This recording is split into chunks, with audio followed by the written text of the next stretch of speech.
ये डर हमसे वो सब करवा लेता है जिसे करने को हमारा ज़मीर कभी गवारा नहीं करता। हम इस डर के साए में इतने कमजोर हो जाते हैं कि सही फैसला लेने की हिम्मत जवाब दे देती है। हम आसान तरीके खोजने लगते हैं, जिम्मेदारियों से भागने लगते हैं और कई बार ये डर अपराध का कारण भी बन जाता है। अरे कल क्या विराट खेल रहा था ना, एक नंबर, मजा आ गया। अरे रुक रुक रुक। नमस्कार, पीएस शेड़गे बोलते हैं।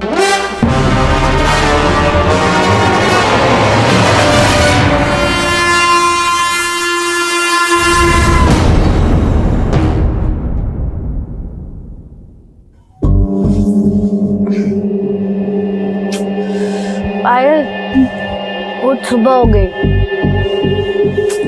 उठ पायल, कॉलेज के लिए लेट हो जाएगी।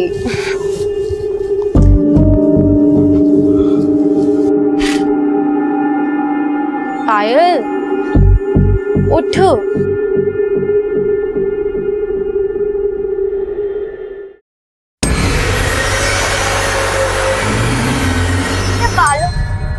हाँ, मेरे बालों में। मेरे बालों को क्या हुआ?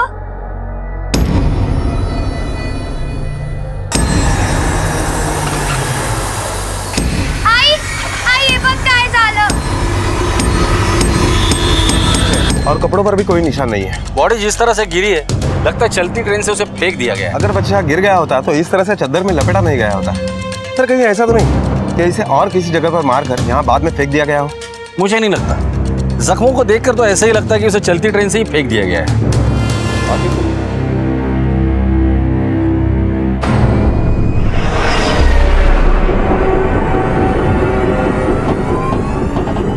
संशय है मला, पर पक्का नहीं बता सकती। बायका को पूछना पड़ेगा।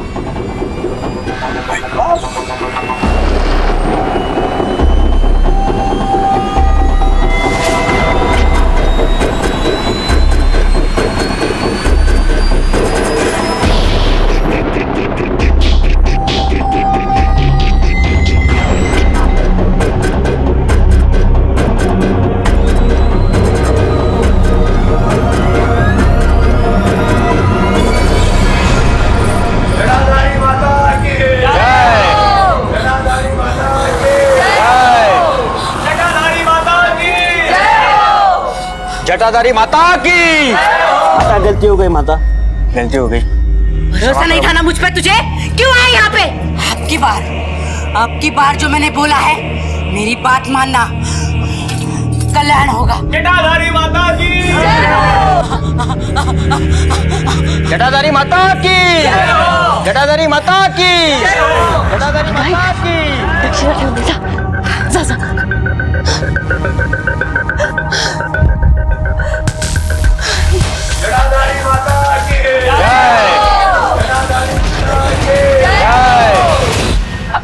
बायका को बुलाने की क्या जरूरत है आई? धर्म का मामला है, उनकी सलाह लेनी बहुत जरूरी है। पर आई वो 4 दिन से मैंने शैम्पू नहीं किया है ना, बस इसलिए उलझ गए। बहुत हो गया अभी तेरा, एकदम शांत रहा था। वही नहीं, आई को समझाओ ना, कुछ तो बोलो। अरे रेणुका, आई हमसे ज्यादा जानती है, मैं आई को क्या समझाऊं? दादा, आप कुछ बोलो ना प्लीज। तो भाई तू डर क्यों रही है? एक बार बायका को देख तो लेने दे, कौन सा तुझे खा जाएगी। अब सब चुप बैठ जाओ, कोई कुछ नहीं बोलेगा। आहो, अब तक आप क्यों खड़े हो यहाँ पे? जाओ और फोन लगाओ उन्हें।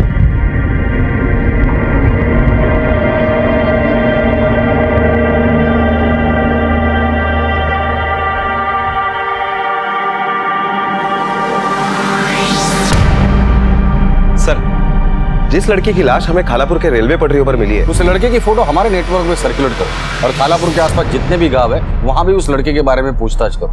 उस लड़के के बारे में पता करना बहुत जरूरी है। Okay sir. क्या मैं आईला बोलो? आई अमृता, बायका आले।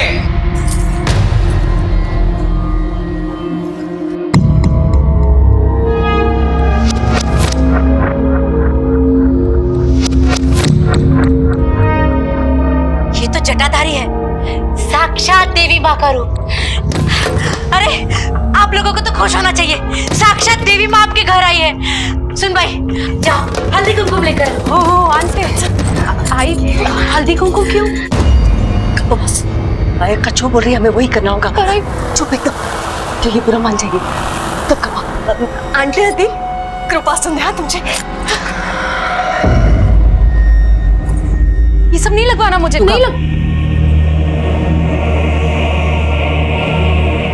तुम्हारी बेटी को दैवी शक्ति मिली है, इसे जटाधारी होने का वरदान मिला है। अब ये लड़की साधारण लड़की नहीं है, इसका खाना पीना रहन सहन सब कुछ अलग होगा। अब ये दिव्य शक्ति की मालिक है, इसका विवाह नहीं हो सकता। अब ये आजीवन कुंवारी रहेगी। इसका टीवी मोबाइल फिल्में देखना, नाचना गाना, बाहर आना जाना सब बंद। और हाँ, तुम्हें अपने घर के नियम बदलने होंगे।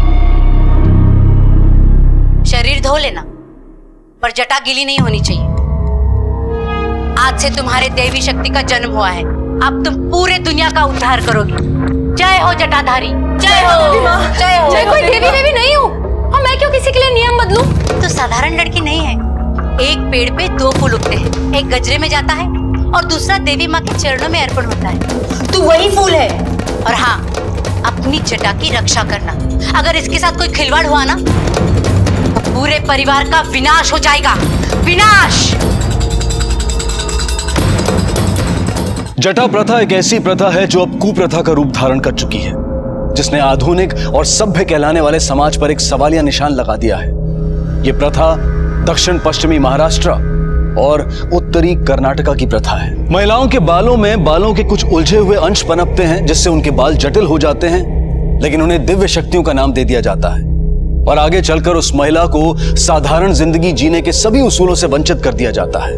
उसे समाज से अलग थलग कर पवित्र और पावन मान लिया जाता है। आज की कहानी इसी प्रथा की भेंट चढ़ने वाली एक लड़की रेणुका और उसके परिवार की कहानी है, जो कई सनसनीखेज सवालात खड़े करती है कि डर और भ्रम पैदा करके लोग कैसे अपना फायदा उठाते हैं। भाई ये सब क्या हो रहा है? आई मेरी बात कब बस तू, ये दिव्य शक्ति है, इसका हम विरोध नहीं कर सकते। जय ये सब स्वीकार करना ही होगा, और इसके बाद बायका जो भी तुझे कहेगी ना, वो तुझे सब करना होगा। समझ लो तू ना? नहीं वो कब बस, मैंने समझा दिया इसे। जय हो जटाधारी माँ की, जय हो, जय हो, जय हो, जय हो, जय हो।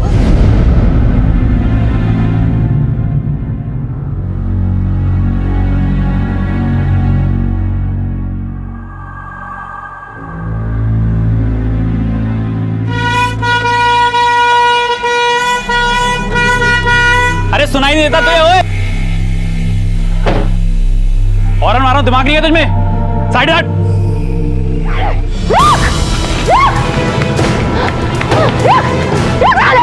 हट हट हट।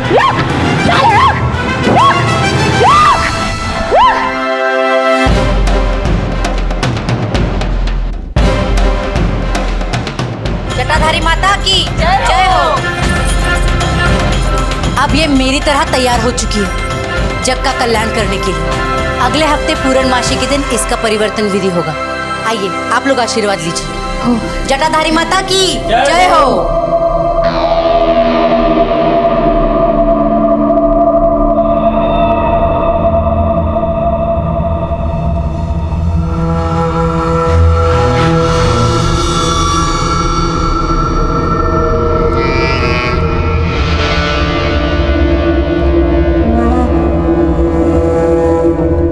मैं अब चलती हूँ, लेकिन मेरी कही हुई बातों को नजरअंदाज मत करना।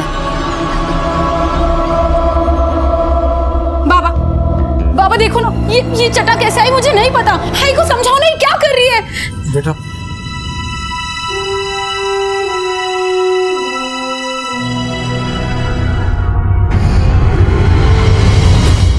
एक तरफ ट्रेन से फेंकी गई एक बच्चे की लाश और दूसरी तरफ एक प्रथा के साए में घिरा एक परिवार।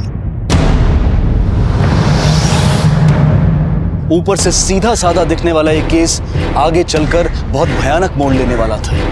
ये तो महज एक शुरुआत थी ये खौफनाक अपराध के सफर की। अब वो तुम्हारी बच्ची नहीं है, जला दो, भस्म कर दो वो सारी चीजें जो तुम्हें और उसे तुम्हारी बेटी होने की याद दिलाती है। अब वो सिर्फ जटाधारी है। जटाधारी माता की जय, गुरु माता की जय। सर, जिस बच्चे की लाश हमें रेलवे पटरी पर मिली उसकी पोस्टमार्टम रिपोर्ट से ये तो साफ हो गया कि बच्चे को ट्रेन से फेंका गया था, क्योंकि इसके स्कल में मल्टीपल फ्रैक्चर। उसकी मौत 20 अगस्त को सुबह 5 से 7 बजे के बीच में हुई है। सर, चौंका देने वाली बात यह है कि बच्चे की मौत पटरी पर फेंके जाने की वजह से नहीं, बल्कि ड्रग्स के ओवरडोज से हुई है। क्या एक 7-8 साल के बच्चे के शरीर में ड्रग्स? जावड़े, ये मामला जैसे दिखता है वैसा है नहीं। मुझे लगता है ये किडनैपिंग का मामला है। बच्चा शोर न करे इसलिए उसे ड्रग्स दिया होगा और ड्रग के ओवरडोज से उसकी मौत हो गई और इसीलिए उसे चलती ट्रेन से फेंक दिया होगा। हो सकता है सर, बच्चा दिखने में तो अच्छे घर का दिखाई दे रहा है, फिर उसके घर वालों ने उसकी मिसिंग कंप्लेंट क्यों नहीं की? और बच्चा इस ट्रेन में कहां से चढ़ा, उसके साथ कौन था, ये कुछ भी क्लियर नहीं है। एक काम करो, मुंबई पुणे के बीच जितने भी रेलवे स्टेशन है वहाँ की CCTV फुटेज चेक करो। सुबह 4 बजे से लेकर 7 बजे तक की कोई ना कोई जानकारी तो जरूर हाथ लग जाएगी। Okay sir. तागा, जा रॉकेट लेके आ। हाय रुक जाओ। आई, ये क्या कर रही हो और क्यों कर रही हो? देख, इसके बाद तू ये कपड़े नहीं पहनेगी, समझी तू? लेके आई। आई, मुझे नहीं रखनी ये चटावटा, मुझे नहीं पता ये कैसे आई।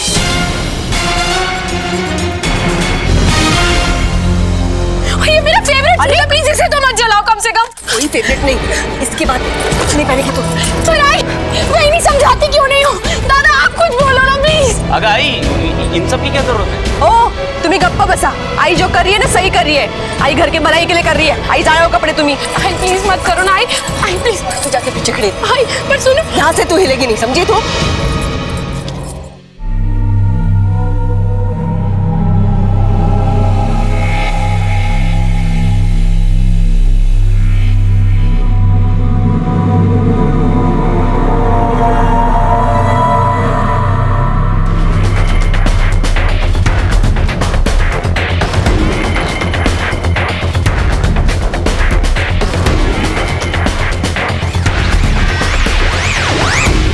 नमस्कार. काय झालं?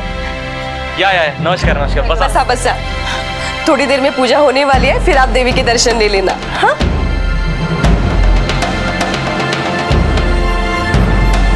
जटाधारी माता की जय हो. परिवर्तन विधि पूर्ण झाली है. आप लोग जाइए और दर्शन लीजिए. और हाँ, याद रहे जटा को कोई हाथ नहीं लगाएगा. जटाधारी माता की जय हो.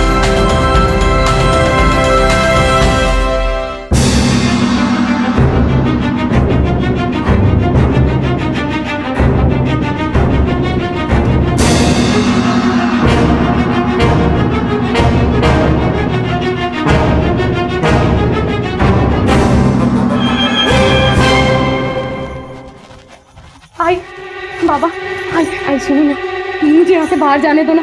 इस घर में ना मेरा दम घुटता है. बाबा मुझे अपने दोस्तों से मिलना है, मुझे ये कपड़े नहीं पहनने. प्लीज मुझे घर से बाहर जाने दो, प्लीज प्लीज. रेणुका, बाइक करना जो कह दिया वो कह दिया. तुम ये सब नहीं कर सकती. तुम बड़े कामों के लिए बनी हो. रेणुका, अब तुम जटाधारी हो, तुम ये सब नहीं कर सकती. एक मिनट, तुम बताओ कि ये पूरा घर बर्बाद हो जाए, हम सब रास्ते पे आए. हाँ, अरे जटा जटा जटा जटा. ये रेणुका कहाँ है? नहीं आ रही वो. अरे प्रकाश, इतनी देर क्यों हुई? अरे आई बाजार से सामान लेने गया पूजा का, बहुत थक गया था. अच्छा चल, खाना खा ले. नहीं आई, आज मेरा व्रत है. व्रत है? अगर अमृता तू तो खा ले, आजा बैठ. नहीं आई, मैंने भी घर की खुशहाली के लिए और कारोबार की वृद्धि के लिए व्रत रखा. तुम्हें जेवा ना. जल्दी लाना प्लेट. ये लो.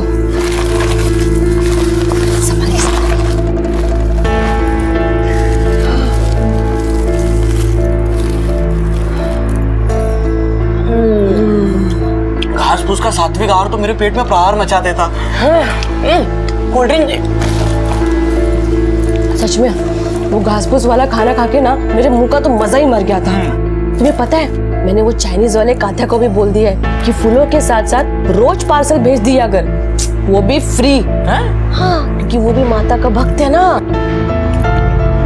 यार तो एक बात बोलूं, मौके पे चौका अच्छा मार लेती हो. मेरे प्यारे पति, चौका अभी मारा कहाँ है, बस सही मौके का इंतजार है. तुम बस देखते जाओ कि आगे आगे क्या होता है.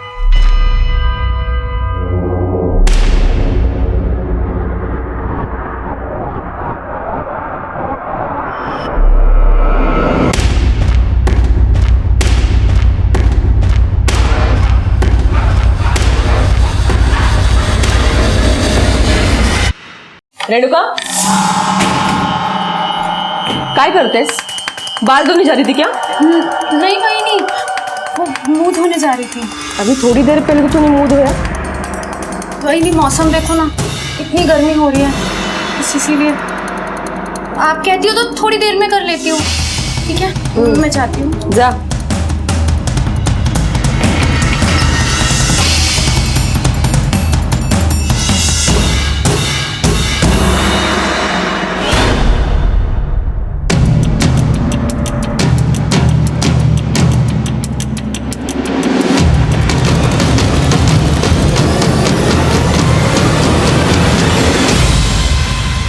हेलो।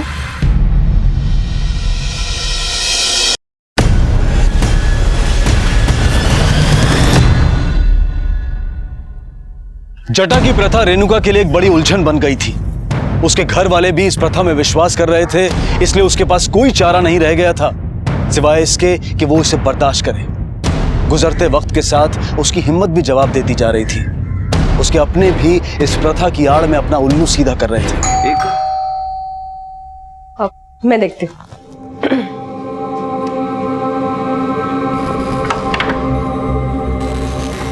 अरे मावशी नमस्कार करते। सखीरा कैसी है तू? ताई काय चाललंय? नमस्कार। तुम लोग ये रेणुका के साथ कर क्या रहे हो? ये सब अंधविश्वास है।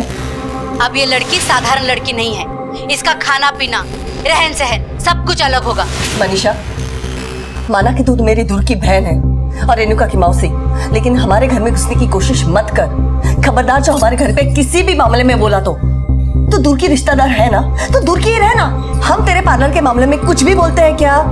तो तू हमारे घर के मामले में टांग मत अड़ा। अगर ताई उसकी शादी तय हुई है, उसकी एंगेजमेंट हुई है, उसकी शादी करवाओ। तुम ये ढकोसलों में क्या पड़ी हो? उल्टा आप इन सब बातों से दूर ही रहो तो अच्छा है। अरे वरना शाप लगेगा आपको, समझी? देख मनीषा, मैंने लड़कों वालों को फोन करके बुला लिया है और मैं उनको बोलने वाली हूँ कि रेणुका को भूल जाओ, शादी वादी कुछ नहीं। ये मेरे फूल से बच्चे के साथ क्या हो रहा है? हाँ, देखो क्या हुआ है इसके साथ। तू चिंता मत कर, तेरी मौसी है ना, तुझे कुछ नहीं होने देगी। एक काम कर, ये फोन पकड़, जब भी मन हो मुझसे बात किया कर। तो बिल्कुल चिंता मत कर, भगवान सब ठीक कर देगा। हाँ, चल मैं आती हूँ।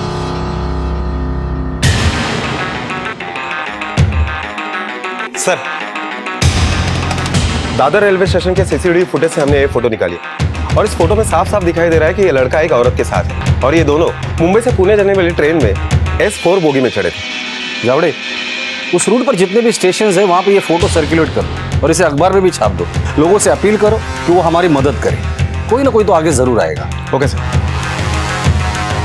आइए आइए आइए समझे जी, आइए बसा। रेणुका और अविनाश की सगाई के बाद आज आप पहली बार आए हैं। बैठिए। आहो, मैंने इन्हें सब कुछ बता दिया है।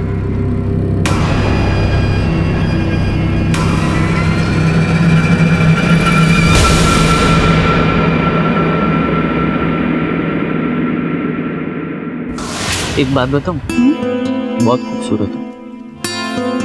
तुमको देखो ना तो देखता ही रह जाता हूँ। झूठ मत बोलो।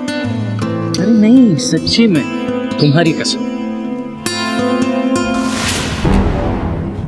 अविनाश देखो ना, इन लोगों ने मेरा क्या हाल कर दिया है, मेरा जीना हराम कर रखा है। मैं जिंदगी से तंग आ गई हूँ, प्लीज मुझे यहाँ से ले चलो। रेणुका,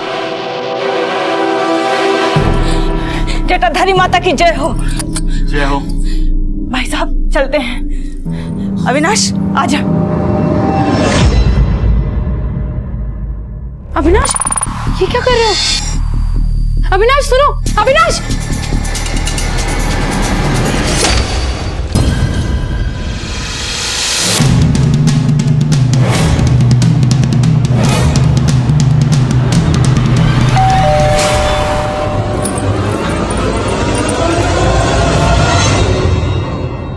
रेणुका, अविनाश का है, मुझे उससे मिलना है। अविनाश, वो अविनाश, अविनाश।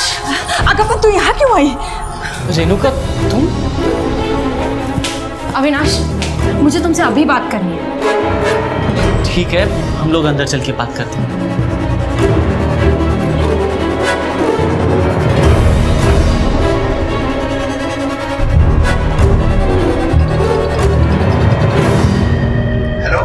हेलो, हमारा रिश्ता हुआ है अविनाश, हम एक दूसरे से प्यार करते हैं। हमारे परिवार वालों ने हमारी एंगेजमेंट कराई है।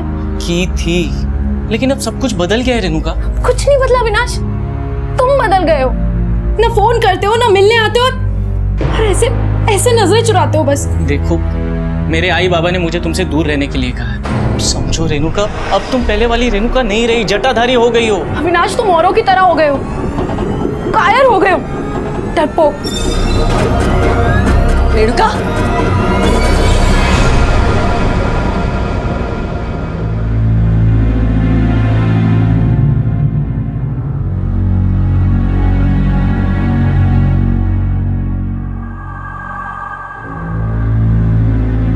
ताई, ताई तबीयत ठीक है? ये कुछ खा लेना। ताई, पायल, बहन मेरी मदद करना, इसे खोल दे प्लीज, मुझे जाने देना। कोई कुछ नहीं कहेगा, तू किसी से मत डर, सिर्फ मेरी मदद कर दे, मदद करना। खड़ी क्या देख रही है? रेणुका, तुमने ना बहुत बड़ा पाप किया है, इसकी सजा तो तुम्हें भुगतनी पड़ेगी। अरे तुम्हें पता भी नहीं है कितने सारे लोग आए थे दर्शन के लिए, खाली हाथ लौट के चले गए वो। अमृता, बस बहुत हो गया, बहुत बोल दिया तूने, बस। और तू खबरदार, इसकी कोई भी मदद की तूने कर लेकिन आई, बस मत लेना। आई, पायल, आई, पायल सुन।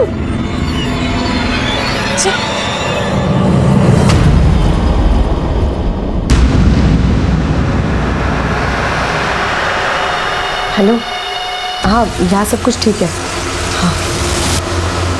बोलो साहब, मैंने इस औरत इस बच्चे को उस ट्रेन में देखा था।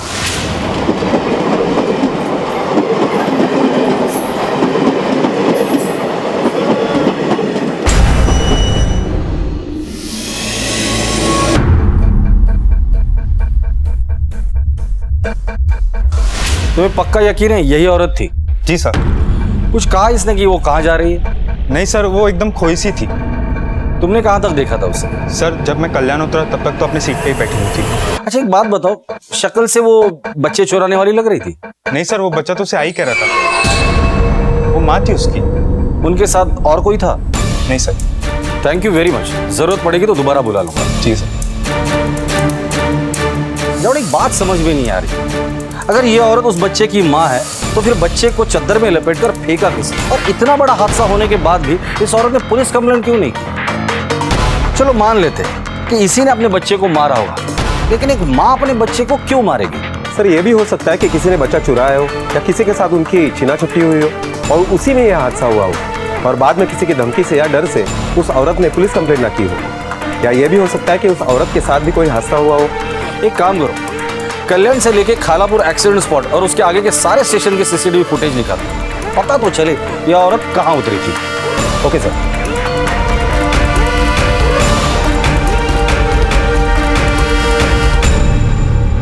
आई,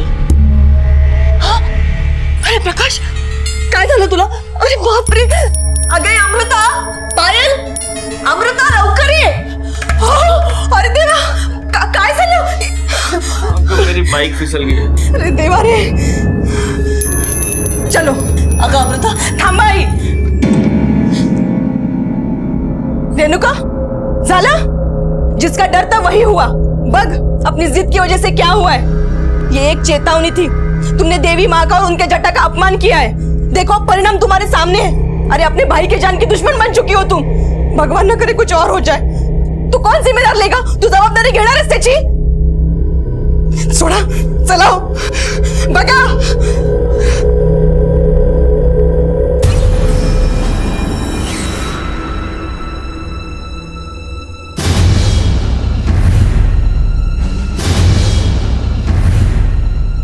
मैंने कितनी बार बोला है तुम्हें, हाँ धीरे से गाड़ी चलाया करो. तुम्हें बिल्कुल फिक्र नहीं है मेरी. असं कसं गाड़ी चालवली तुम्ही? हाँ मैंने कितनी बार बोला है कि 20 की स्पीड से गाड़ी चलाया करो.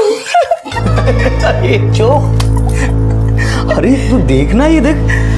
बाप रे, ये पूरा परेशान कर दिया पट्टियों ने मुझे यार. थोड़ा सा ड्रामा कर लो ना, सही मौका हाथ लगा है. तुम्हें पता है इस छोटे से झूठ की वजह से हमें बहुत बड़े फायदे होने वाले हैं। हाँ देखो किसी डर गई थी वो। हाँ ना। अभी कोई होशियारी नहीं करेगी। प्रकाश, ये ना दान दक्षिणा तो सब कुछ ठीक है, लेकिन अब मैं ना कुछ बड़ा सोच रही हूँ। तुमने वो पैसे मेरे अकाउंट में डाल दिए? हाँ, और रिसिप्ट भी वहीं भूल गया। काय नाटक आहे, चांगलं केलंस। अपने हालात से जूझने में रेणुका कमजोर पड़ती जा रही थी। उसकी क्षमता जवाब दे रही थी, लेकिन परिवार पर इसका कोई खास असर नहीं पड़ रहा था। संजय ज्योति के आगे बेबस था और ज्योति अपने डर के आगे घुटने टेक चुकी थी। पायल कुछ समझने और समझाने की हालत में नहीं थी। प्रकाश और अमृता अपना फायदा उठाने में जुटे हुए थे और दूसरी तरफ खाला पर पुलिस। ये सारे तार अब एक खौफनाक मोड़ लेने वाले थे जिसकी किसी ने कल्पना भी नहीं की थी। मैंने सारे रेलवे स्टेशन के सीसीटीवी फुटेज चेक किए तो पता चला कि वो औरत करजत स्टेशन पे उतरी थी और उस वक्त वो अकेली थी। जिस आदमी ने इन्हें ट्रेन में देखा था उसके कहने के मुताबिक ये दोनों माँ बेटे थे। सर वो बच्चा तो उसे आई कह रहा था, लेकिन ये अकेली करजत में उतर गई। इसका मतलब इसे पता था कि उसके बेटे को किसी ने फेंक दिया है या वो बच्चा गिर गया है। इस औरत का मिलना बहुत जरूरी है। करजत का चप्पा चप्पा छान मारते इस औरत को ढूंढ निकालते। पुलिस ने करजत और आसपास के सभी इलाकों को छानना शुरू किया। उस औरत की तस्वीर लिए हर इंसान से पूछताछ की और आखिरकार उनकी मेहनत रंग ले ही आई। सर, हा रिक्शा वाला त्या बाईला ओळखतो। हाँ साहब, उस औरत को मैंने देखा है। 80 रुपया मैडम, 80 रुपया। ओ मैडम कहाँ जा रही है? अरे ओ मैडम, रिक्शे का भाड़ा दो। ऐसा लगता है दारू पी के आई है। नशा किया था लेकिन मुंह से बात नहीं आ रही थी। कहाँ छोड़ा था उस औरत को? साहब तिलक नगर।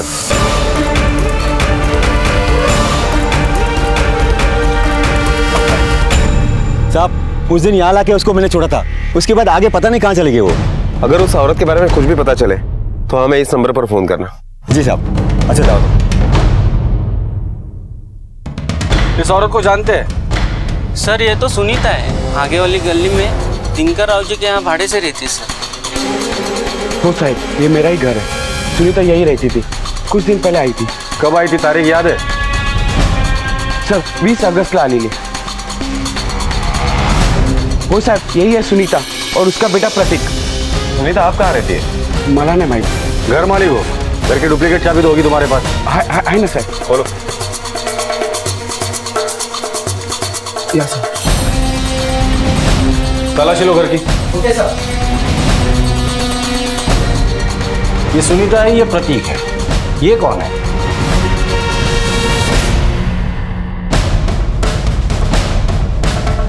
सर मैं तो नहीं जानता सर, बात क्या है? प्रतीक को किसी ने ट्रेन से फेंक दिया है, उसकी मौत हो चुकी है और सुनीता गायब है। हम लोग उसे ढूंढ रहे हैं। सुनीता से मिलने यहाँ कोई आता जाता था?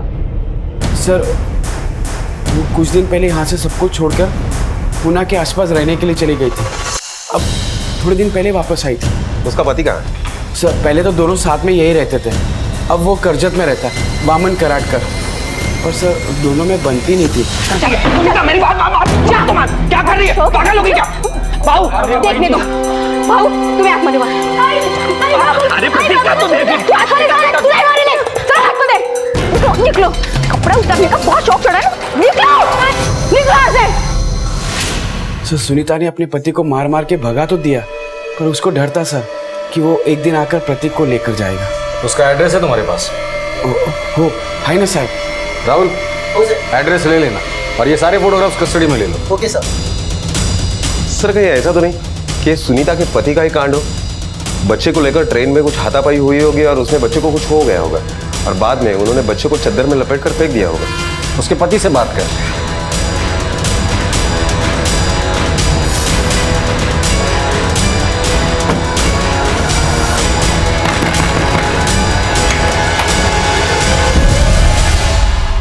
वामन।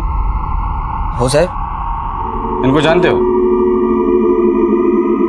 साहब ये मेरी बीवी और बच्चा है। तुम्हारी बीवी गायब हो चुकी है और बच्चे की मौत हो गई है। मुझे पहले से ही शक था सर, वो नहीं ध्यान रख पाएगी प्रतीक का। केवल शक की बुनियाद पर उसने मुझे घर से बाहर निकाल दिया सर, और उस दिन के बाद मैं उनसे नहीं मिला। सुनीता के शक करने की कोई तो वजह होगी। तुम्हारा अफेयर चल रहा है क्या किसी के साथ? क्या ऐसा तो नहीं कि तुमने ही अपने बेटे के साथ कुछ किया है? ओ साहब नहीं साहब, मैं अपने बेटे से बहुत प्यार करता हूँ साहब, बहुत तड़पता था उससे मिलने के लिए, लेकिन सुनीता ने मुझसे कहा था कि अगर तुम दोबारा मिलने हमसे यहाँ आए घर पे तो वो पुलिस में घरेलू हिंसा का झूठा केस दर्ज करा देगी। 20 अगस्त जिस दिन तुम्हारे बच्चे की मौत हुई थी, तुम कहाँ थे? साहब मैं उस दिन फैक्ट्री पे था साहब, मैंने उस दिन ओवर टाइम भी किया था साहब।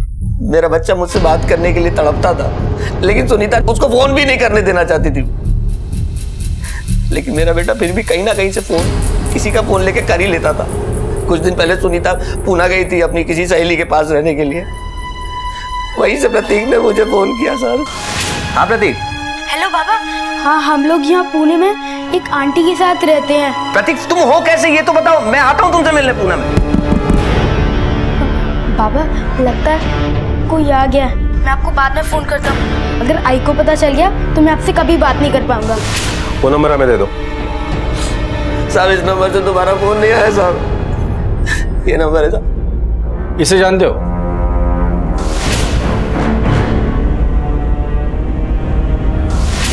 मैं नहीं जानता इसको। ठीक है, फैक्ट्री में इसके बारे में पूछताछ करो, जो नंबर इसने दिया है उसकी इंफॉर्मेशन निकालो और सुनीता के कॉल रिकॉर्ड्स निकालो। सुनीता का मिलना बहुत जरूरी है, वही इस राज को सुलझा सकती है। आखिरकार ट्रेन से फेंके गए बच्चे की मां की शिनाख्त सुनीता करहटकर के नाम से हुई। उसके और उसके पति के रिश्तों के बीच में कड़वाहट थी, लेकिन सबसे बड़ा सवाल अब भी यही था कि किसने उसे ड्रग्स देकर मारा था और वो ड्रग्स कहां से लाए गए थे, और कोई इंसान इतना बेरहम कैसे हो सकता है। पुलिस हर पहलू की बारीकी से जांच कर रही थी और दूसरी तरफ रेणुका जटा की प्रथा से जूझ रही थी और अपने ही तरीके से इससे छुटकारा पाने के रास्ते खोज रही थी। पता नहीं कहाँ चली गई रेणुका। बायका को पता चला तो मना किया था बायका ने उसे घर के बाहर जाने के लिए, फिर भी चली गई है। कुछ समझ में नहीं आ रहा है, ऐसे कैसे कोई घर से जा सकता है क्या? मक्का है। प्रकाश, रेणुका के बारे में कुछ पता चला? कहीं कुछ पता ही नहीं चल रहा है यार। आई सब जगह बात कर ली मैंने, सब लोगों से पता किया, लेकिन कोई खबर ही नहीं उसकी। अरे देवा। रेणुका?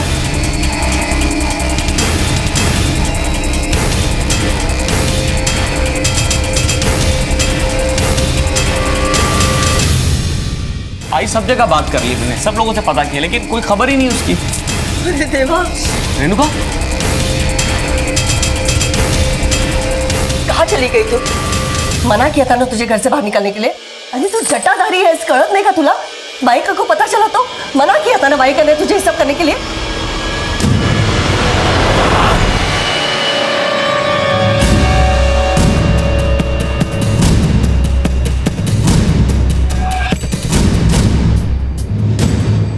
शरीर धो लेना, पर जटा गीली नहीं होनी चाहिए। जटा को कोई हाथ नहीं लगाएगा।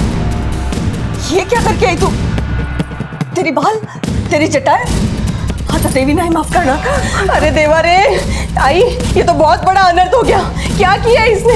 अब हमारे परिवार को कौन बचाएगा? आई बायक्का ने बोला था जटा को कुछ मत करना, और देखो ये रेणुका क्या करके आई है। आई ये बहुत बड़ा पाप है, अब हमारे परिवार को कौन बचाएगा? झाला संपले सगळं आता, अब विनाश। बस झाला तुझं। मैंने बोला था ना उस पर ध्यान रखने के लिए, रखा तूने? नहीं ना? अब सब लोग ध्यान से सुन लो मेरी बात।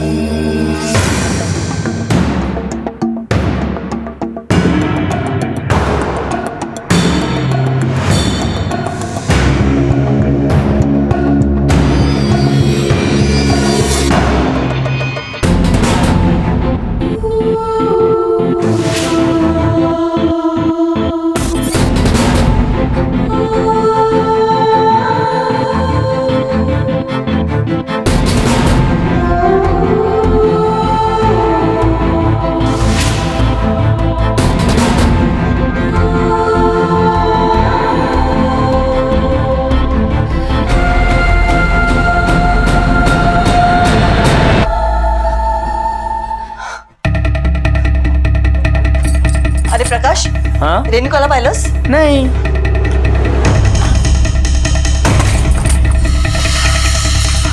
आहो, आहो, आहो, रेणुका घर में नहीं है। क्या? अरे तुमने ठीक से देखा? हाँ बाबा, सब जगह देखा। आई नीट पाहिलं तुम्ही? अगं हो गं, सगळीकडे पाहिलं मी, कहीं भी नहीं मिल रही मुझे। लेकिन वो कहाँ गई होगी?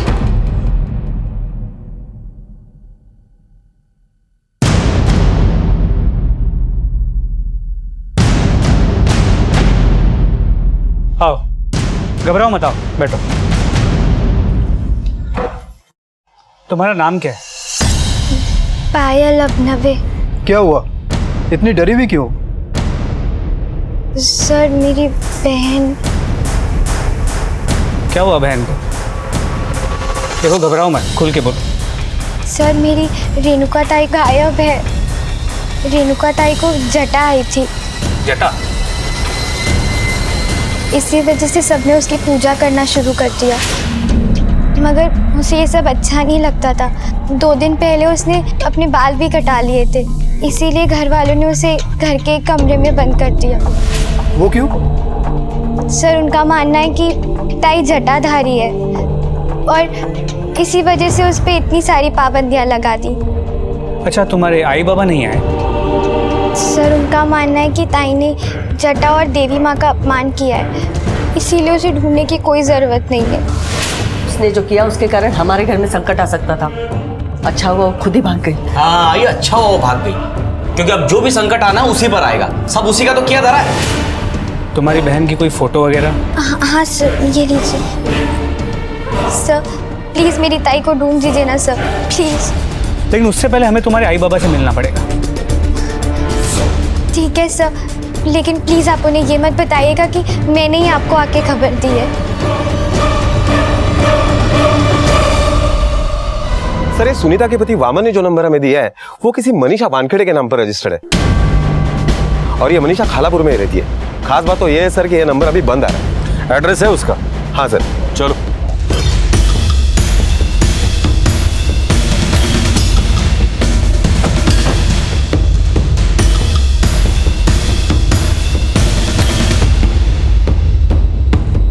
राहुल, आसपास के लोगों से पूछताछ करो। Okay sir.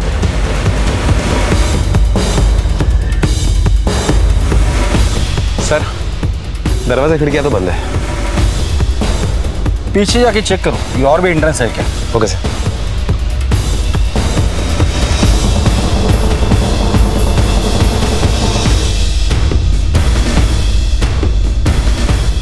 ये सामने वाले घर में मनीषा को जानते हो?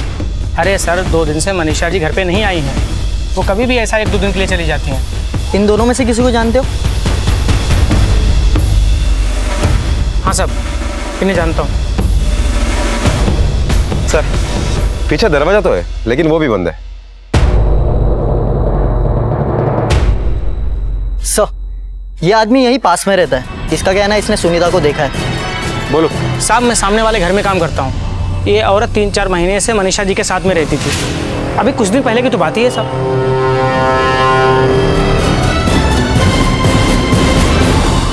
कब की बात है? 4-5 दिन पहले सर बात हुई है। 5 दिन पहले मतलब सर 21 तारीख को, और हमें बच्चे की लाश मिली 20 तारीख को। इसका मतलब है लाश मिलने के ठीक 1 दिन बाद सुनीता मनीषा को मिलने के लिए यहाँ आई थी, और उसके बाद ना ही मनीषा दिखी और ना ही सुनीता। ये मनीषा करती क्या है? मनीषा जी का ब्यूटी पार्लर है, ब्यूटी एंड स्टाइल के नाम से। मनीषा के बारे में अगर कुछ भी पता चलता है तो तुम हमें इन्फॉर्म करो, और मनीषा अगर यहाँ चली आती है तो उसे कह देना कि सबसे पहले पुलिस स्टेशन में आकर हमसे मिले। जी सर। जाओ, इस मनीषा की डिटेल्स निकालो।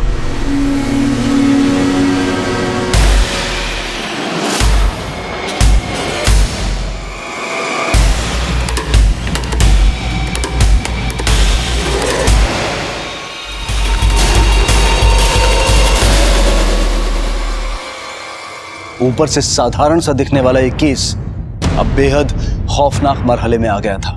रेणुका घर से गायब थी। कहां थी रेणुका? सुनीता कहां थी? मनीषा के साथ क्या हुआ था? खालापुर और लो गांव में घटने वाले ये अलग अलग हादसे क्या एक दूसरे से जुड़े हुए थे?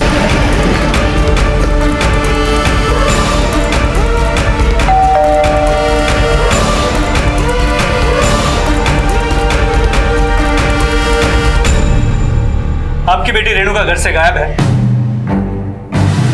ये आपस में मत देखिए, हमें सब पता है मामला क्या है। और आप लोगों ने एक एफआईआर दर्ज करना भी जरूरी नहीं समझा? हमें लगा कि हमारी बेटी की बदनामी हो जाएगी।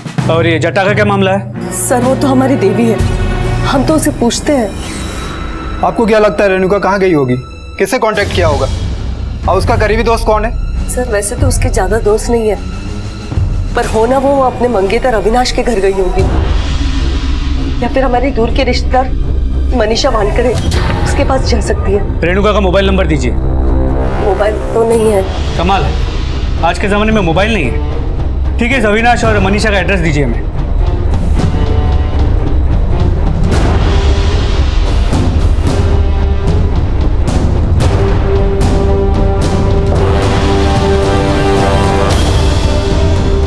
तुम्हारी मंगेतर रेणुका घर से भाग गई है। कहाँ है वो?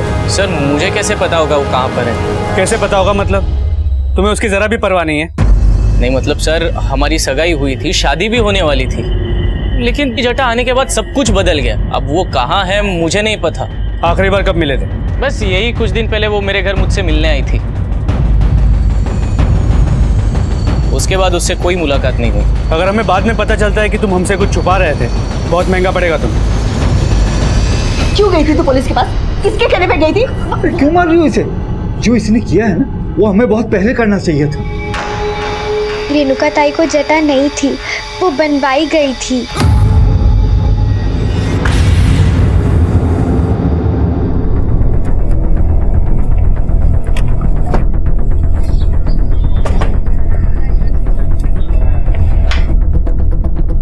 सर मेरा नाम स्नेहा पाटिल है, मैं मनीषा की पार्टनर हूँ। इस औरत और इस बच्चे को जानती है आप? हाँ सर, ये तो सुनीता है और ये उसका बेटा प्रतीक। सुनीता पहले हमारे यहाँ ही काम करती थी और कुछ दिनों से वो मनीषा के साथ ही रह रही थी उसके घर पे, लेकिन कुछ टाइम पहले उसने जॉब छोड़ दिया था। ये सुनीता और मनीषा के बीच कोई झगड़ा चल रहा था क्या? सर ये तो मुझे नहीं पता। इस पार्लर में आप दोनों की पार्टनरशिप कब से है? मनीषा पहले किसी और पार्लर में काम करती थी, उसने मुझे काम सिखाया और फिर 1 साल पहले हम लोगों ने ये पार्लर ओपन किया। मनीषा के परिवार में और कोई है? मनीषा की शादी नहीं हुई है और उसके माँ बाप के देहांत के बाद वो बिल्कुल अकेली हो गई थी, इसलिए उसे जब भी टाइम मिलता है वो ऐसे छोटे मोटे टिप्स पे जाती रहती है। मनीषा का कुछ सामान वामान है यहाँ? सामान तो नहीं है, लेकिन उसका एक पर्सनल ड्रॉवर है अंदर। सर वहाँ आइए।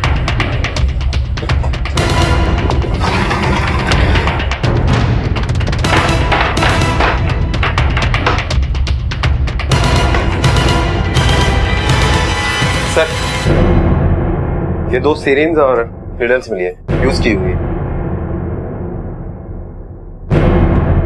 ये सिरिंज आपके पार्लर में इस्तेमाल होती है या फिर मनीषा को डायबिटीज थी वो इंसुलिन लेती है? नहीं सर, ऐसा तो कुछ भी नहीं है।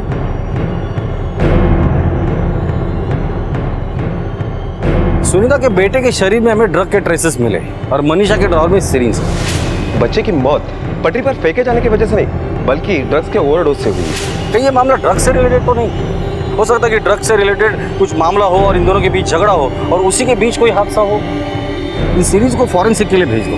सर मुझे लगता है जैसे मामला दिख रहा है वैसा है नहीं। मनीषा के घर की तलाशी लेनी होगी, सर्च वारंट निकालो उसके घर का और सुनीता की फोटो आसपास के सभी पुलिस स्टेशन में सर्कुलेट करो। किसी न किसी के पास तो कोई ना कोई इन्फॉर्मेशन जरूर होगी। Okay sir.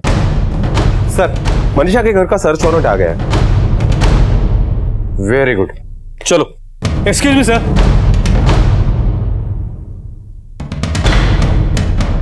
नमस्कार, लोगा पुलिस स्टेशन से मैं पीआर राणे, पीएसए प्रशांत। नमस्कार, बसा।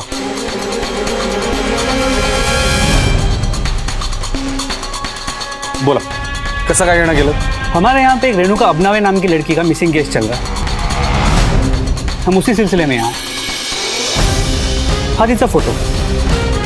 जब हम उसके घर पे पूछताछ कर रहे हैं तो उसके घर वालों ने मनीषा वानकड़े नाम की एक औरत पे शक जाता है जो यहीं रहती है। तो हम उसके घर गए तो पता चला आप लोग भी उसे ढूंढ रहे। तो मनीषा मिली आप लोगों को? उसके घर पर ताला लगा था। हमारे पास मनीषा के घर का सर्च वारंट अभी अभी आया है, चलो चलते हैं।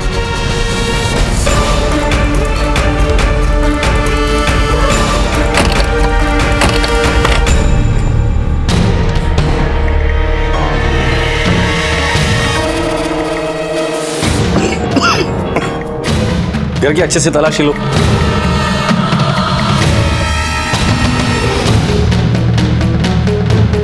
स्मेल किस चीज की है? सर ब्लीचिंग पाउडर की स्मेल। लगता है पूरे घर को ब्लीचिंग पाउडर से क्लीन किया गया है। आदमी ब्लीचिंग पाउडर का इस्तेमाल तभी करता है जब गंदगी साफ करनी हो या किया हुआ जुर्म। सर ये देखिए, लगता है किसी ने खून के दाग साफ करने की कोशिश की है। यहाँ पर भी है। ब्लीचिंग पाउडर का इस्तेमाल यहाँ हुआ है। फॉरेंसिक को बोलो। Okay sir.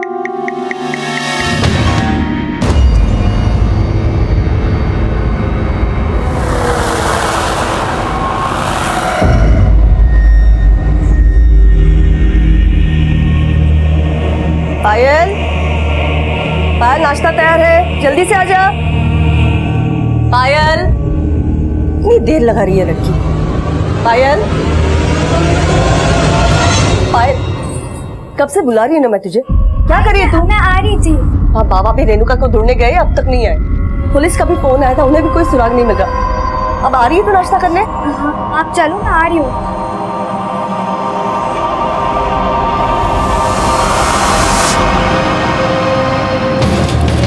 सर ये देखिए खून के धब्बों के निशान।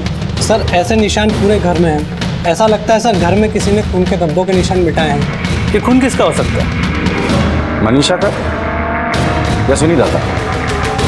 या रेणुका का? रानी, मनीषा, सुनीता और रेणुका, इनके पेरेंट्स से इस खून का डीएनए मैच करवाना होगा।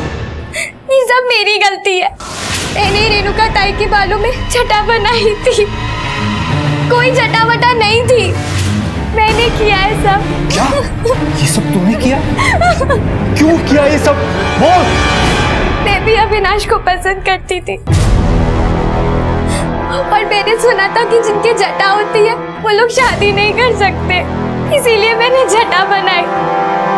आई बाबा, प्लीज मुझे माफ कर दो। इतना बड़ा मजाक किया तूने हमारे साथ, रेणुका की जिंदगी के साथ, हमारे भावनाओं के साथ। मैं तो तुझे कभी नहीं माफ करूंगी। समझी? कहाँ होगी मेरी बच्ची? कहाँ होगी मेरी रेणुका? रेणुका के गायब होने की तहकीकात में जुटी पुलिस तफ्तीश के सिरे खंगालते खंगालते मनीषा के घर पहुंच गई थी और वहां का नजारा किसी बड़े अपराध की निशानदेही कर रहा था। सवाल अब भी यही था कि कत्ल की इन वारदातों को मनीषा के घर में किसने अंजाम दिया था। जटा प्रथा से शुरू हुआ यह केस अब एक संगीन मोड़ ले चुका था। कि मनीषा वांगड़े है कौन और उसका आपसे और रेणुका से एग्जैक्टली रिश्ता क्या है? मनीषा मेरी दूर की बहन है, इस नाते से रेणुका की मौसी लगती है। सर वो उसे बहुत भड़काती थी। मैंने रेणुका को समझाया भी था कि उससे दूर रहे और मनीषा को भी चेतावनी दी थी। सर मुझे तो लगता है कि उसके भड़काने की वजह से मेरी रेणुका घर छोड़ के चल गई है। तंग आ गई मैं जिंदगी से। प्लीज मुझे यहाँ से निकाल लो। Please please please. मैं बाद में कॉल करती हूँ। आई किससे बात कर रही थी? अब किसी से भी नहीं आई। और ये क्या है? फोन किसने दिया ये? बता। मनीषा मौसी ने दिया। देखिए मनीषा के घर गए थे, वहां में कुछ खून के धब्बे मिले, तो डीएनए वेरिफिकेशन के लिए हमें आपके ब्लड के सैंपल चाहिए। खून के निशान? नहीं साहब, वो किसी और के होंगे। अरे हमारी बेटी वहां क्या करेगी? वो तो कहीं और होगी। देखिए साहब, हम लोग बहुत परेशान हैं, कहीं से मेरी बेटी को ढूंढ दीजिए। आप बस बेटी को ढूंढ दीजिए। ओ बाबा, अब वो कभी नहीं आएगी, कदीस नहीं अनरती। काय बोलते सो अमृता? जटा की असली कहानी क्या है, जरा आप डिटेल में बताइए। सर हमें तो लगा कि देवी माँ की कृपा है, पर ये सारा खेल हमारी बेटी पायल का किया धरा था। आप बस हमारी बेटी को ढूंढ लीजिए, पता नहीं वो किस हाल में होगी। हम कोशिश कर रहे हैं, जैसा ही कुछ भी पता चलेगा हम आपको बताएंगे।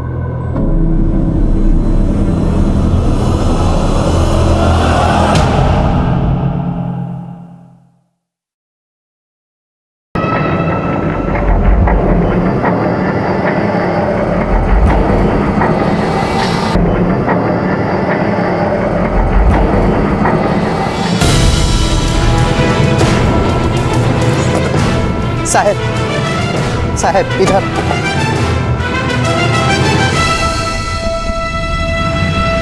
साहब ओ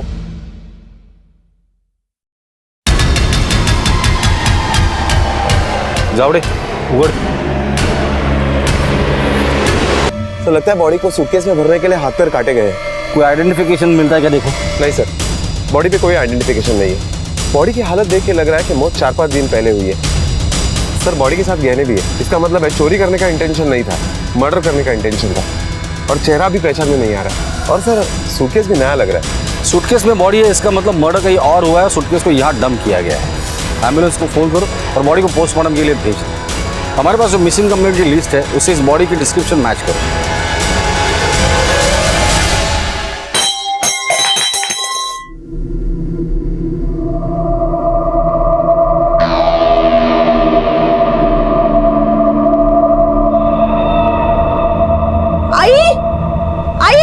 क्या हुआ? क्यों चिल्ला रही इतना? आई जटा, हाँ? ये यहाँ पे थी पलंग के नीचे। हाँ? जटा? ये बाबा जटा पायल के रूम में जटा थी। ये यहाँ पे पलंग के नीचे थी, मैंने अभी देखी। पायल, तुझे जटा है? हाँ? तूने बोला नहीं मुझे? हाँ? अरे ज्योति बस करो। अरे पहले ही रेणुका को कुछ पता नहीं चल रहा। अब ये घर में नया ड्रामा मत शुरू करो। अब इसमें ड्रामा क्या है? सब कुछ आपके सामने तो है ना। इसने रेणुका का मजाक बनाया, अब खुद शिकार बन गई अपने पाप का। चला बेटा, तू मेरे साथ आ।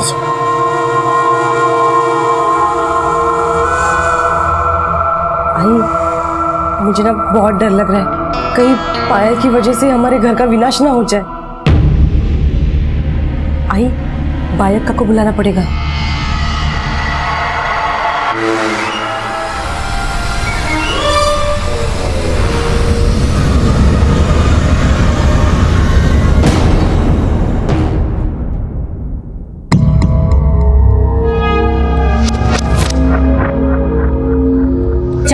खाना मैंने कुछ नहीं देखने दे मुझे। अरे कुछ नहीं है।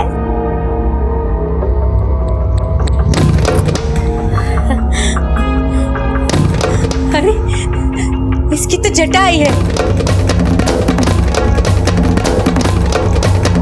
जटाधारी माते की जय हो। इस बार तुम्हारे घर पर फिर से देवी माता की कृपा हुई है। इस बार देवी माता ने फिर से तुम्हारी बेटी को चुना है। पर हाँ, इस बार अगर कोई चूक हुई ना तो विनाश निश्चित है। जाओ हल्दी कुमकुम लेकर आओ। हाँ, पाटला लेकर आओ तुम। अब किसी ने रोकी ना, मुझे ये सब नहीं करना, मुझे नहीं करवाना ये सब, मुझे नहीं बनना जटाधारी। तू चुप। पापा पाटला ला, पाटला ला। बस तू। और खबरदार अगर अपने जटा के साथ कोई छेड़खानी की तो।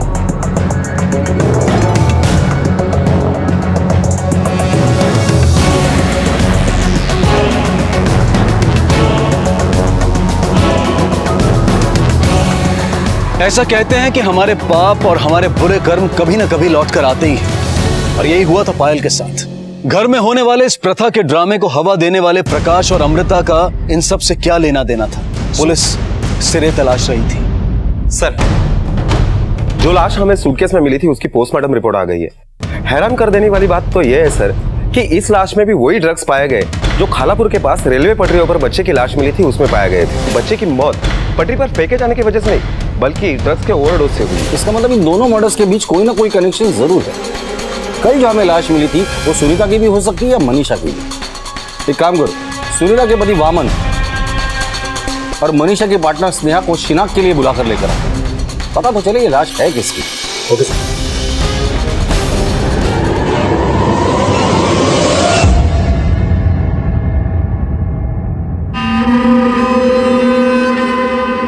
सर, बॉडी पहचान में नहीं आ रही सर, थोड़ा देखना पड़ेगा उसका कंधा।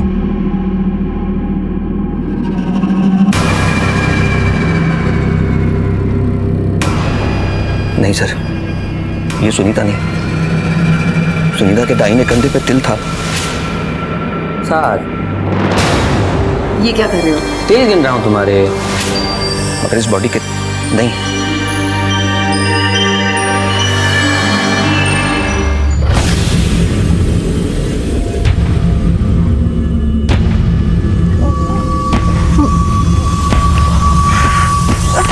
सर, पहचानने में नहीं आ रहा है। Madam, yes sir.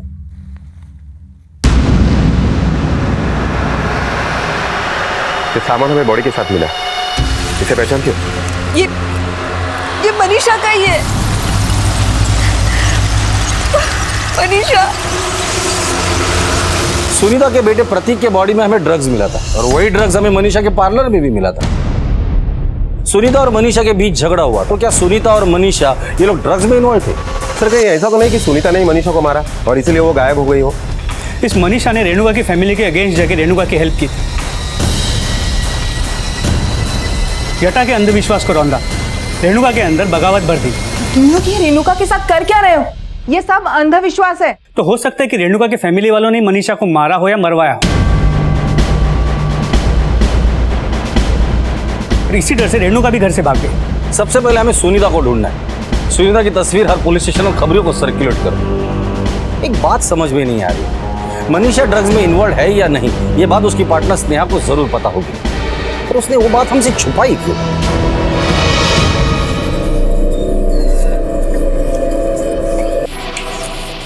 प्रकाश, वाकई में भगवान के घर देर है अंधेर नहीं। एक बकरा गया तो दूसरा आया। हाँ,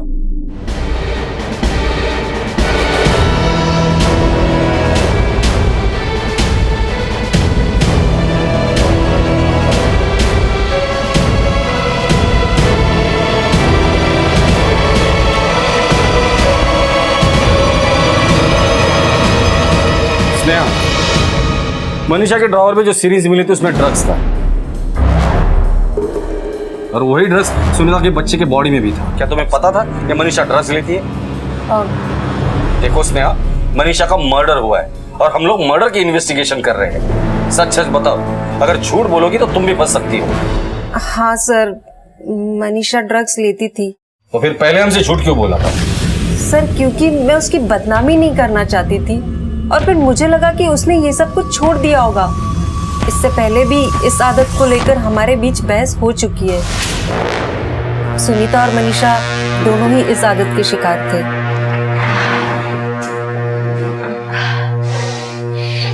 ये क्या कर रही हो तुम लोग? अरे इस पार्लर से हमारी रोजी रोटी चलती, कम से कम इसका तो मान रखो यार।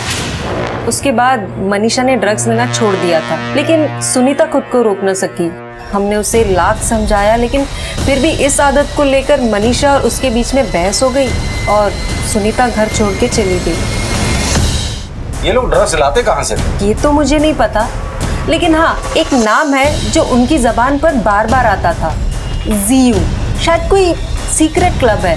कहाँ है, किसका है, ये मुझे नहीं पता। पुलिस को जटा प्रथा की शिकार रेणुका के बारे में कोई सुराग नहीं मिला था। पुलिस के सामने एक के बाद एक पहलू खुलते जा रहे थे और पहली बार उनके सामने किसी जियो क्लब का नाम आया था। मनीषा के कॉल रिकॉर्ड से कुछ मिला? नहीं सर, अब तक तो कुछ नहीं मिला। सलाम साहब। सलाम। सलाम अब्दुल। अरे तूने ये जियो का नाम सुना है क्या? ये नाम तो अपने कान तक आया नहीं साहब।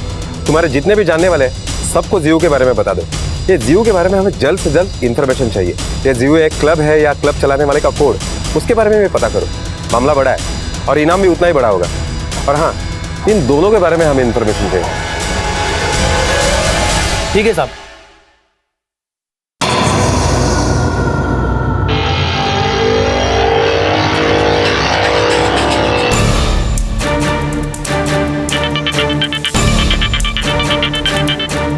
हाँ अब्दुल साहब, मनीषा का नहीं सुनीता का पता चला है। वो 3 दिन पहले कोई जियो नाम के क्लब में गई थी।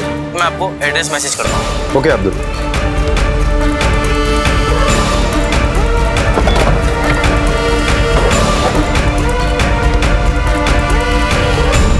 सलाम सर। क्लब की एंट्री कहाँ से? सर उधर से, वो आगे से।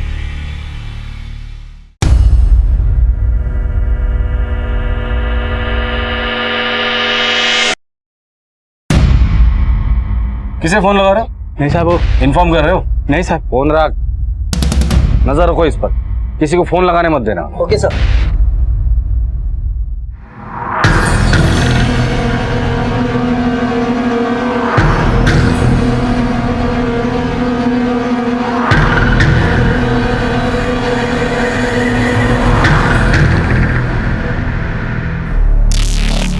जी, किस टाइप का क्लब है ये और क्या चलता है यहाँ पर? ना कोई फोन नंबर, ना एड्रेस, ना कोई एडवर्टाइजमेंट। जिन्हें हमारी ज़रूरत होती है वो ढूंढ के पहुंच ही जाते हैं हमारे पास। जैसे आप ही आ गए। हमने सुना यहाँ ड्रग्स का धंधा होता है। हमारा क्लब स्पिरिचुअल है। हम लोगों को ड्रग्स के नशे से निकलते, हम संसार के मोह माया का सच बताते। अच्छा एक बात बताइए, ये सुनीता कराड़कर और उसकी दोस्त मनीषा आपके क्लब के मेंबर है ना? हाँ, ये दोनों ही मेंबर्स थी, लेकिन आप नहीं है। आखिरी बार कब देखा था? काफी दिन पहले देखा था, और उस मनीषा को तो काफी महीने पहले आई थी। लेकिन कुछ दिन पहले सुनीता यहाँ आई थी ना? हाँ, हमारा क्लब का एक रूल है, हम नॉन मेंबर्स को अंदर नहीं लेते। सुनीता का मेंबरशिप एक्सपायर हो गया था और हम हमारे रूल्स को नहीं तोड़ते, तो उसको वापस भेज दिए। ठीक है, हमें इस क्लब की तलाशी लेनी है। शौक से लीजिए, लेकिन पहले आपका सर्च वारंट लेके आइए।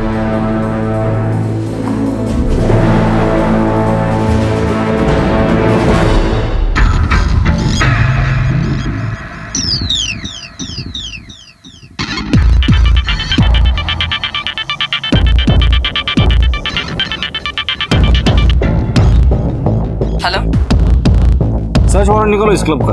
अब तो पूरी तैयारी के साथ आएगी। इस क्लब की डिटेल इन्फॉर्मेशन मुझे चाहिए और क्लब के जितने भी मेंबर्स हैं सबके कांटेक्ट नंबर निकालो और कांटेक्ट करो।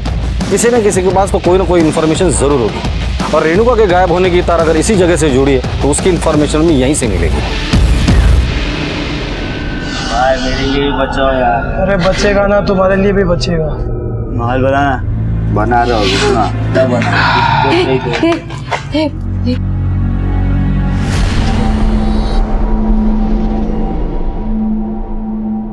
सर, मेरी 2 बेटियां हैं, ईशा और मीरा। ये उनकी तस्वीर है। ये दोनों पिछले 2 दिनों से गायब है। सर, ये जियो की मेंबर बनी। इन्होंने सेशन भी अटेंड किया और फिर एक दिन ईशा, मीरा, बेटा मेरी बात तो सुनो। माँ, अरे बेटा मेरी बात तो सुनो। ईशा, मीरा, कहाँ जा रही हो तुम लोग? जहाँ जाना होगा हम जाएंगे, आप बीच में मत आइए। नहीं बेटा, कहीं मत जाओ। सर, मैं उस क्लब में भी गई, लेकिन मुझे अंदर नहीं जाने दिया गया। जावड़े, इनकी कंप्लेंट लेंगे। आप टेंशन मत लीजिए, हम ढूंढते हैं उन्हें।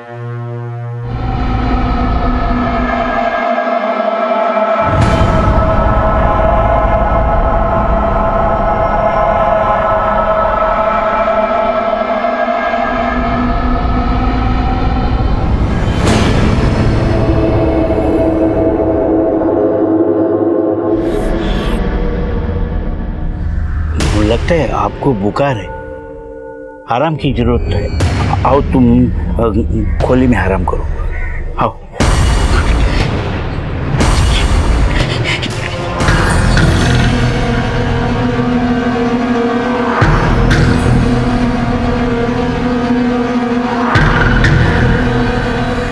तलाशी लो क्लब की।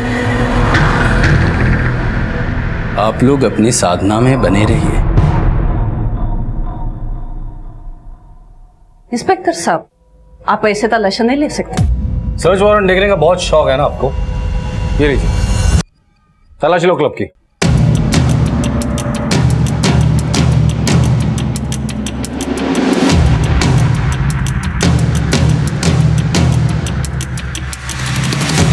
सर,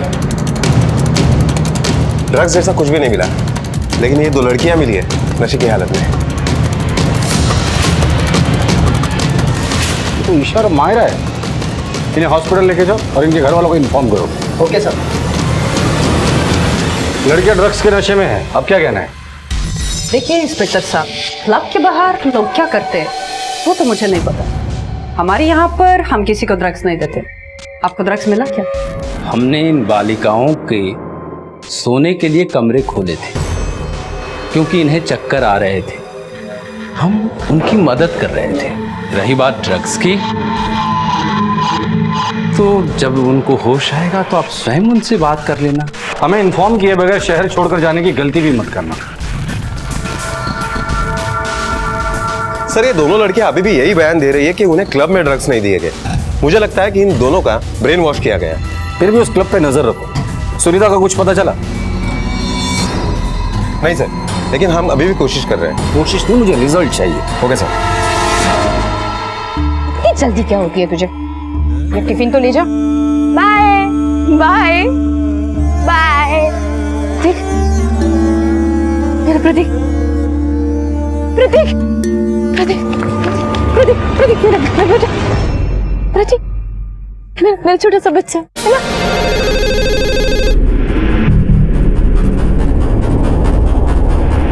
नमस्कार, पीआई शेड़गे बोलते हैं।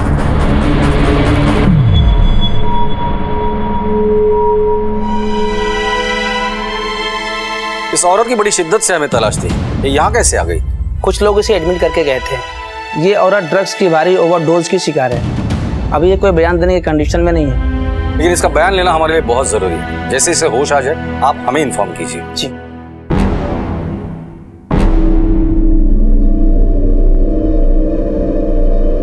बाबा देखो ना, ये चटा कैसा है मुझे नहीं पता। अरे भाई को समझाओ ना, ये क्या कर रही है?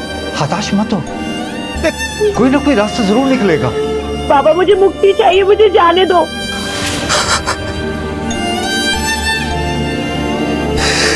रेणुका के परिवार में रिश्तों में कड़वाहट अब खुलकर सामने आ गई थी।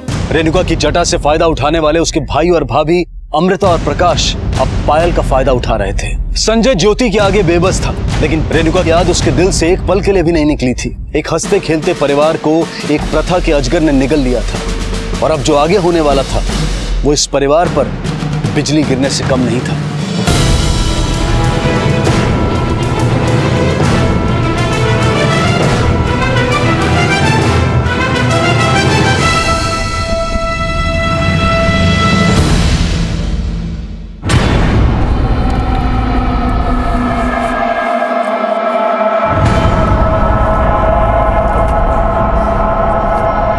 सर किसी लड़की की लाश लगती है। सर ये तो रेणुका की लाश है।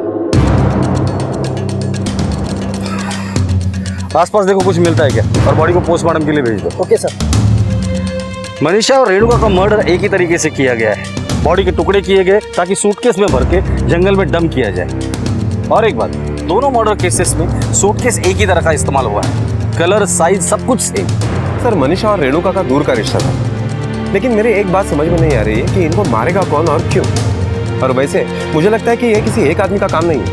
आसपास के एरिया में जितने भी सूटकेस वाले, रिटेलर, होलसेलर, फुटपाथ वाले, सबसे पूछताछ करो। और हाँ, रेणुका की फैमिली को इन्फॉर्म करो। रेणुका की फैमिली भी कोई दूध की धुली नहीं है।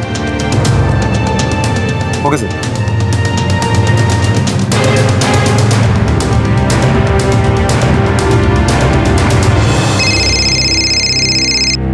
हेलो, नमस्कार, पीआई शेड़गे बोलते हैं। हमें रेणुका की लाश मिली है। रेणुका को भी मनीषा की तरह ही सूटकेस में काट कर डाला गया है। अब इसके आगे की तहकीकात हम लोग करेंगे। आप प्लीज रेणुका मिसिंग केस की सारी डिटेल्स हमें भेज दीजिए। जी, फाइल शाम तक आप तक पहुंच जाएगी। Thank you. रेणुका की लाश मिलने के बाद कई सवाल उठ खड़े हुए थे। रेणुका और मनीषा को एक ही तरीके से मारा गया था, एक ही तरीके से लाशों को ठिकाने लगाया गया था, लेकिन रेणुका और मनीषा का दुश्मन आखिर था कौन?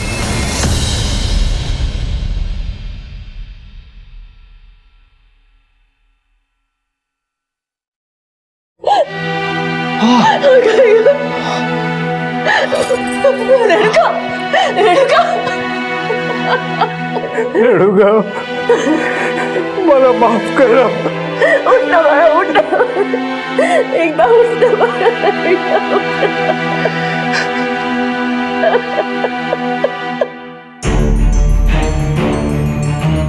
ये सब मेरी वजह से हुआ है सब। मैंने दीदी को अविनाश से दूर रखने के लिए ये सब किया था। मेरी ही गलती है कि मैंने अपनी बेटी की बात नहीं मानी, लेकिन साहब मैं उसको नुकसान पहुंचाने के बारे में सोच भी नहीं सकता।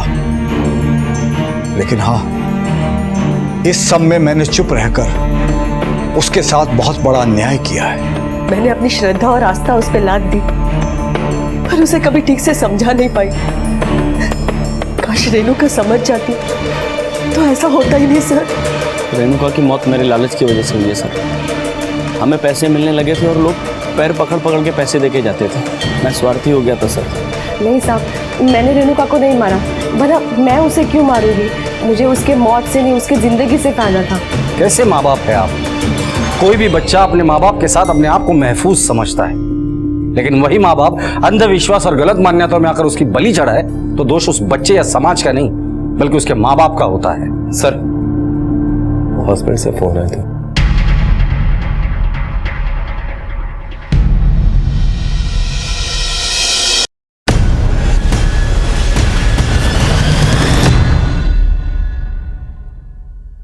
सब वामन से रोज रोज झगड़ा करके मैं तंग आ चुकी थी, इसलिए मैं अपने बच्चे को लेकर मुंबई के लिए निकल पड़ी। वहाँ कुछ बात नहीं बनी, इसलिए पूना के लिए निकल गई थी। सब हम ट्रेन में बैठे थे दोनों, तो बच्चे को बहुत भूख लगी। मेरे पास उतने पैसे भी नहीं थे कि मैं अपने बच्चे के लिए कुछ खरीद पाऊँ। वो परेशान कर रहा था, इसलिए मैंने अपने ड्रग का एक डोज उसे दे दिया ताकि वो सो जाए।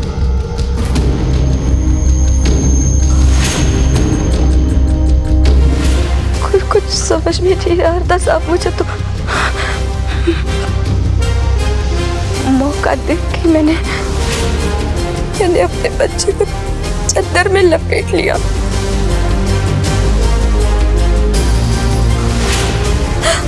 और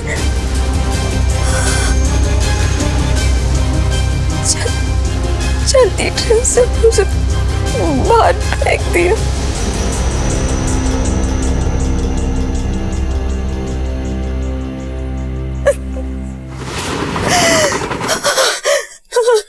तुम्हारा और मनीषा का झगड़ा किस बात पर हुआ था? मैं अपने बच्चे को फेंक के कैसे वैसे मनीषा के यहाँ पहुंची थी मदद के लिए। उसने मुझे साफ मना कर दिया, इसलिए अब दोनों का झगड़ा हुआ था। मनीष सुनीता, बहुत मुश्किल से मैंने ड्रग्स छोड़े। नहीं, अब मेरे पास कुछ नहीं, तेरी कोई मदद नहीं। ये जियो क्लब का क्या चक्कर है? जब भी मैं ज्यादा तनाव में थी तब मनीषा मुझे जियो क्लब में लेके गई थी। तो ये ड्रग्स तुम्हें उसी क्लब से मिलते थे? हाँ, लेकिन क्लब से ये लोग काम नहीं करते थे। सोशल नेटवर्किंग पे चैट रूम से ही सब कुछ चलता था।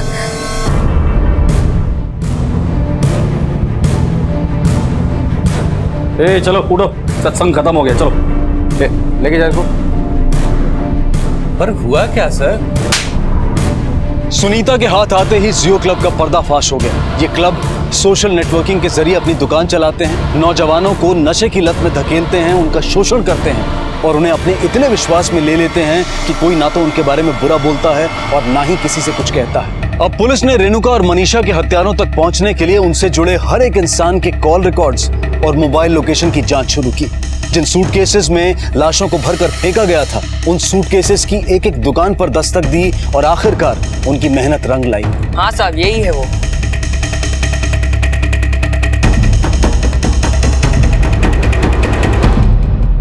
मुझे रेणुका और मनीषा की दोस्ती से प्रॉब्लम थी। मनीषा ने रेणुका की जटा काटने में हेल्प की थी। उसका असर मेरे बिजनेस पे पड़ता। पर से मैं प्रेग्नेंट हूँ, मेरे 2 बार मिसकैरेज हो गए। मुझे डर था कि देवी माँ की जटा काटने के बाद उसका प्रकोप कहीं मुझ पर ना आ जाए। मंशी, सिर्फ आप ही हो जिससे मुझे उम्मीद है। इस जटा से मुझे छुटकारा दिला दो। अच्छा हुआ तू यहाँ आ गई, तेरी इस जटा के चक्कर से मुक्ति दिला दो। चल आजा बैठ। क्या कर रही है? जटाधारी की जटा काटेगी ना तो सब बर्बाद हो जाएगा। अपना नहीं तो कम से कम मेरे बारे में तो सोच। ऐसा कुछ नहीं होता है, ये सब अंधविश्वास है, समझी? वो नहीं मानी और तभी मैंने इरादा कर लिया कि मैं उसे नहीं छोड़ूंगी। मैं तंग आ गई थी मनीषा से। और रेणुका उससे भी तंग आ गई थी? नहीं सर, रेणुका से तो वो।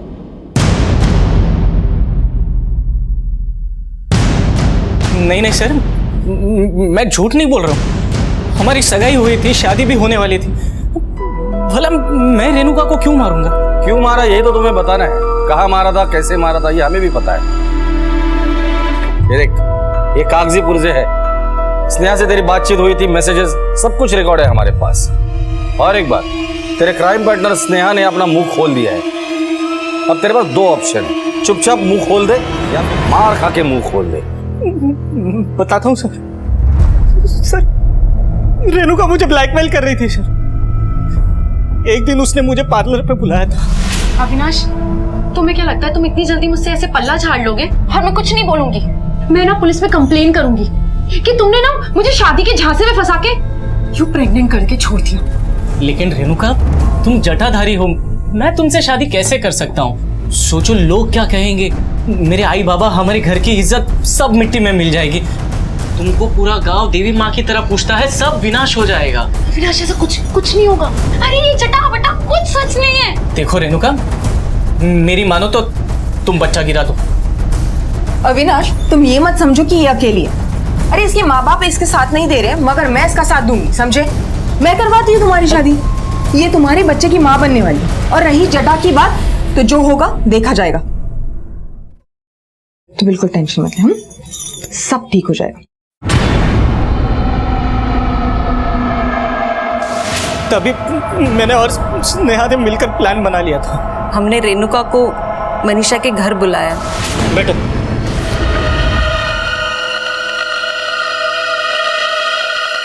हमने पहले ही सारी तैयारियां कर रखी थी। मैं हथियार ले आया था और स्नेहा 2 सूटकेस में लाशों को भरने के लिए। हमने सोचा ही था कि उसी वक्त वहाँ पे पुलिस आ गई। हम लोग बहुत डर गए थे। केस में टुकड़ों को पैक करके एक फ्रेंड के कार में डंप किया और पुलिस को देख के हम लोग बहुत डर गए थे। इसलिए पता चल गया था कि पुलिस वहाँ पे दोबारा कभी भी आ सकती है। इसलिए हम लोगों ने ब्लीचिंग पाउडर से सारा घर धो दिया। बहुत अच्छा किया तुम लोगों ने, लेकिन ब्लीचिंग पाउडर से गंदगी साफ होती है, किसी के गुनाह नहीं। अब कुछ सच्चाई तुम भी सुन लो। अविनाश, तुम्हारी रेणुका प्रेग्नेंट थी ही नहीं, तो तुमसे प्यार करती थी, शादी करना चाहती थी, इसलिए उसने तुमसे झूठ बोला था। स्नेहा, रेणुका को जटा थी ही नहीं। ये सारा खेल पायल का रचा हुआ था, क्योंकि वो अविनाश से प्यार करती थी, उससे शादी करना चाहती थी, इसलिए उसने ये सब खेल किया था। मनीषा इस अंधविश्वास से दूर ही थी। उन दोनों ने बिना सोचे समझे 2 मासूम लोगों की जान ले ली। स्नेहा, अब तुम्हारा बच्चा जेल में पैदा होगा और अविनाश, तुम्हारी पूरी जिंदगी जेल के सलाव के पीछे कटेगी। ना बेटा ना, अब और नहीं।